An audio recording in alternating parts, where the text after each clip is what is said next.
বর্ষার সিজনে দুর্ভোগের আর এক নাম বাংলাদেশের একমাত্র বৃহত্তর দ্বীপ জেলার ভোলা ইলিশা ফেরিঘাট। এই মুহূর্তে দেখতে পাচ্ছেন ঢাকা টু ভোলা ইলিশা রুটের ফেরি কার্নিভাল ক্রুজ থেকে নামছে গাড়ি। তো দেখতে পাচ্ছেন যে জোয়ারের পানি বৃদ্ধি হওয়ার কারণে র্যাম্প তলিয়ে যায়। এখানে দুটি পল্টন রয়েছে, একটি লো ওয়াটার, একটি হাই ওয়াটার। হাই ওয়াটার পল্টনটি ব্যবহার করা হয় যখন জোয়ারে প্লাবিত থাকে। এই মুহূর্তে দেখতে পাচ্ছেন হাই ওয়াটার পল্টনও প্রায় পানি ছই ছই। এখান থেকে যে গাড়িগুলি নামতেছে মধুচৌধুরীহাট লক্ষ্মীপুর থেকে এসেছে এই ফেরি।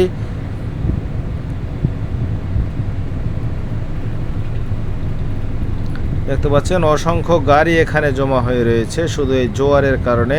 শুধুমাত্র একটি পল্টন ব্যবহার করা হচ্ছে এবং ইমার্জেন্সিভাবে এই গাড়িগুলি নামতেছে। জোয়ারে অধিক পরিমাণ পানি এখানে জমে যায় দ্বীপ জেলা ভোলা ইলিশা ঘাটে। তেমনই দেখতে পাচ্ছেন যে ফেরি কার্নিভাল ক্রুজ থেকে নামছে গাড়ি। এই মুহূর্তে র্যাম্প তলিয়ে যাচ্ছে। জোয়ারের পানি বৃদ্ধি হয়, এরকমটা হয়ে থাকে প্রায় সময়, বিশেষ করে বর্ষার মৌসুমে।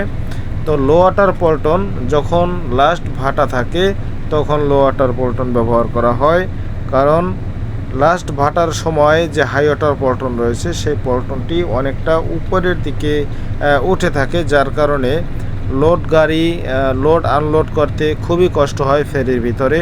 তো যার কারণে দুটি পল্টন এখানে রাখা হয়েছে, হাই ওয়াটার পল্টন এবং লো ওয়াটার পল্টন।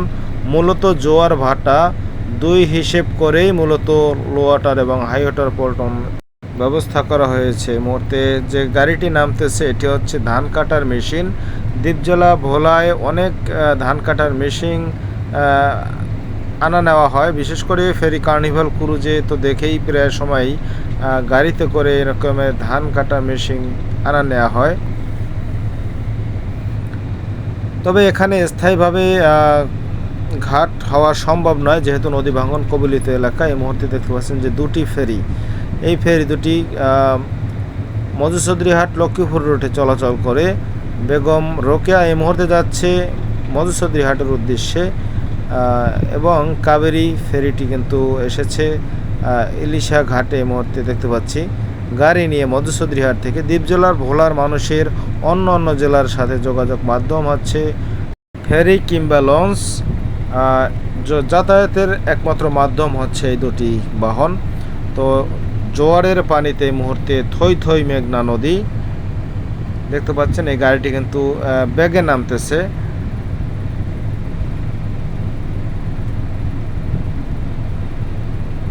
তো শীত মৌসুমে এরকমটা হয় না, এরকমটা সচরাচর দেখা যায় না। যাই হোক, ভিডিওটি ভালো লাগলে অবশ্যই লাইক কমেন্ট শেয়ার করে সাথেই থাকুন। ধন্যবাদ সবাই।